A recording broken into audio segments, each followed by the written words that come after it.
Mona Lisa. இந்த பெயருக்கே தனி வசீகரம் இருக்கிறது. மோனலிசா என்னும் போதெல்லாம் பலருக்கும் நினைவுக்கு வந்தது பிரபலமான இந்த பெயிண்டிங் தான். ஆனால் இப்போது மோனலிசா என்றால் அனைவருக்கும் நினைவுக்கு வருவது கும்பமேளா கண்டெடுத்த பேரழகியான இந்த இளம் பெண்தான். சோசியல் மீடியாவால் இவர் பட்டப்பாடு பெரும்பாடு. ஆனால் இப்போது கோழிக்கோட்டில் ஜுவல்லரியை திறந்து வைக்கும் செலிபிரிட்டியாகவே மாறி போயிருக்கிறார். அவரின் கழுத்துக்கு வைர நெக்லஸும் வந்து சேர்ந்திருக்கிறது. அதை பரிசாக கொடுத்தவர் சர்ச்சைக்கு பேர் போன பாபி செம்மனூர். உத்தரப்பிரதேச மாநிலம் பிரயாக்ராஜின் திரிவேணி சங்கமத்தில் 12 ஆண்டுகளுக்கு ஒருமுறை மகா கும்பமேளா நிகழ்ச்சி கோலாகலமாக நடைபெறுகிறது. கன்னியாகுமரி முதல் காஷ்மீர் வரை இந்திய மக்கள் மட்டுமல்லாது உலகின் பல்வேறு பகுதிகளில் இருந்து இங்கு வரும் பலர் புனித நீராடுவர். அனைத்தையும் துறந்த சன்னியாசியானாலும் சரி, பெரும் பணக்காரரான அம்பானியானாலும் சரி, இங்கு புனித நீராடுவது அவ்வளவு ஸ்பெஷல். இப்படி கோடிக்கணக்கானோர் கூடும் கும்பமேளா நிகழ்ச்சியில் தனது வசீகரமான பார்வையாலும் இயற்கையாகவே அழகாக தெரியும் தோற்றத்தாலும் ஓரிரு நாட்களில் பிரபலமானார் 16 வயதான மோனலிசா.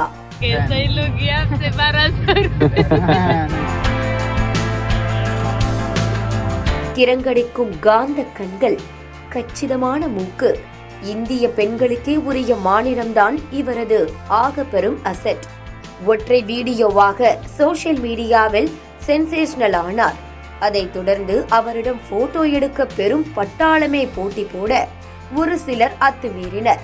துன்புறுத்தல்களுக்கும் ஆளானார் மோனலிசா.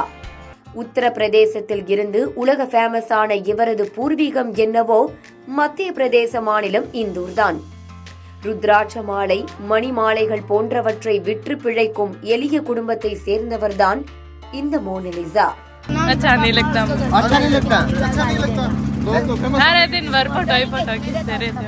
மாலை விற்கும் இவரிடம் மாலை வாங்க வந்தவர்களை விட செல்ஃபி எடுக்க குவிந்தவர்கள் ஏராளம். இதனாலேயே சமூக வலைதளங்களில் பெரும் விவாதமும் எழுந்தது. ஒரு பெண் அழகாக இருக்கிறார், அவர் பிரபலமாகிறார் என்பதால் இப்படியெல்லாமா அத்துமீறுவது என்று கேள்வியும் எழுந்தது. இந்த நிலையில்தான் தனது ஃபைல்ஸ் ஆஃப் மணிப்பூர் எனும் படத்தில் மோனலிசாவை நடிக்க வைக்க இருப்பதாக அறிவித்தார் பாலிவுட் இயக்குனர் சனோஜ் மிஸ்ரா.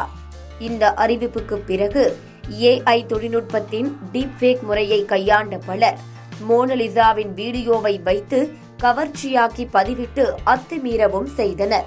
எந்த சோசியல் மீடியா பிரபலமாக்கியதோ அதுவே அவரின் பாதுகாப்புக்கும் ஆபத்தானது.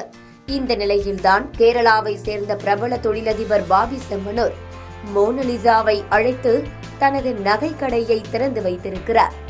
அதுவரை பேருந்து, ரயில்களில் பயணித்த மோனலிசாவை விமானம் ஏற வைத்த பாபி செம்மனூர் கோழிக்கோட்டில் உள்ள புது நகைக்கடையை மோனலிசாவை வைத்து திறந்திருக்கிறார்.